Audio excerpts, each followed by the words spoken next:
За сайн байцгаана уу? Та бүхэнтэйгээ шинэ бичлэгээрээ уулзч байгаадаа түлх их баяртай байна. Хүүхдээ төрүүлээд жилийн хугацааг өнгөрүүлсэн байна. За тэгээд декретнийхаа яг тэг дундаа орцсон явж байна. Тэгээд өнгөрсөн өдрүүдийг харах юм бол хүүхдээ хараад заримдаа уйдаад, заримдаа стресстэй, бухимдаад гэх мэтчлэн маш олон цаг хугацааг өнгөрөөсөн байна. Тэгээд яг энэ үедээ юу хийхийг мэдэхгүй, яаж тэр бухимдлаа гаргахаа мэдэхгүй, яаж тэр уйдж байгаа тэр цаг хугацаагаа үр бүтээлтэй өнгөрөөх үү гэдгийг мэдэхгүй байсан. За тэгээд нэгэн зүйлийг хийж үзэхээр шийдсэн. Юу вэ гэхлээр за миний хувьд гэх юм бол миний темперамент нэлээд олиг буюу татагшаа зан чанартай. За тэгээд нэг шинэ орчин, шинэ зүйлд ер нь орохдоо айгуу тааруу, ер нь тийм туртай биш. Тэгээд тасан зохицохтой айгуу удаан байдаг. За тэгээд энэ байдлыгаа би эвдээд за шинэ зүйлүүдийг туршиж үзэхээр шийдсэн. За тэгээд энэ маань бичлэгний маань одоо ерөнхий нэр нь юу вэ гэхээр сонирхлоо олъё гэсэн сэдвтэй байгаа. За тэгээд хамгийн ихний хийж үзсэн, туршиж үзсэн зүйл маань болохоор холимог тулааны спортоор хичээлж үзлээ сарын хугацаанд. За тэгээд таалагдсан зүйл гэх юм бол ингээ хөдөлгөөнтэй байгаа учраас маш их таалагдсан. За тэгээд мэдээж хөлс гарна, тэгээд хөлс гарахын эргээр жин гасна, тэгээд би галбирчин гэх мэтчлэн давуу талууд их байдаг. Тэгээд хамгийн сонирхолтой нас нөхөртөөгөө хамт явсан болохоор айгу гоё байсан.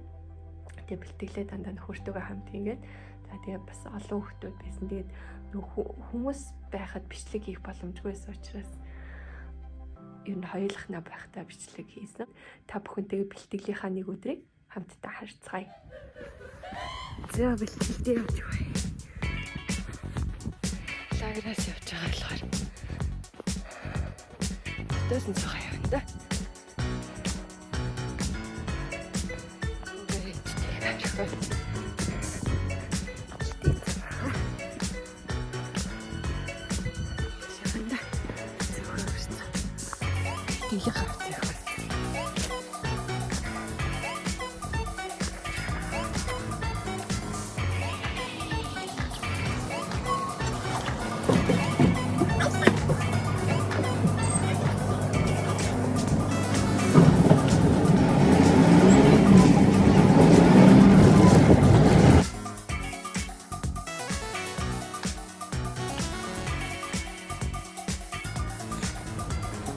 Таснаасаа буцаачлах вэ?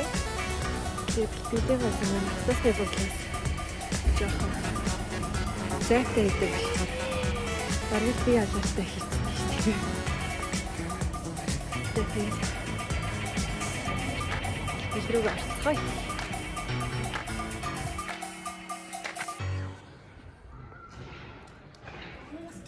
Хажууд орох үедээ ос гэж хэлж ороод бүгдтэй мэдлээ.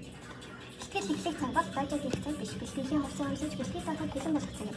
Бэлтгэл эхлэх ёслол хоцорсон бол багшаас зөвшөөрөл авч бэлтгэл дана. Бэлтгэл дундаас гарах бол өнөө багшаас зөвшөөрөл авсан байна.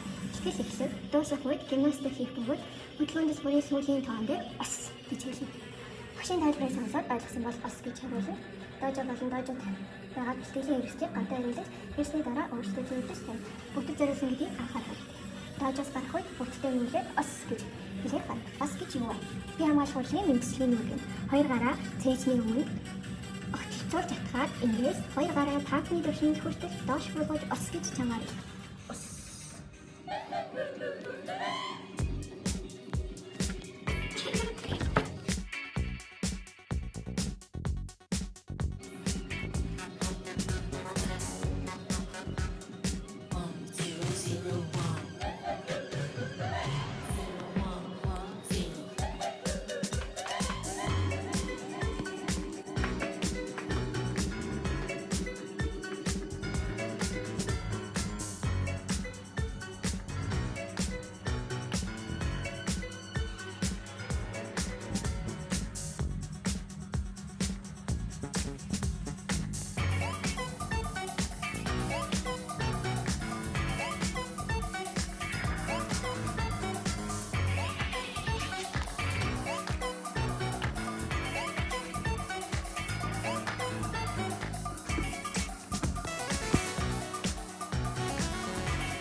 За бичлэг маань таалагдсан гэдэгт итгэлтэй байна. Тэгээд та бүхэн ч гэсэн сонирх юм бол спортоор хичээлж үзхийг хүсэж ивэл холимог тулааныг бас сонгоод хичээллээд үзээрэй. Тэгээд бичлэг маань таалагдсан бол доорх subscribe, like дараарай. Тэгээд дараа дараагийн бичлэгтээ маань хамт байгаарай. Түр баяртай.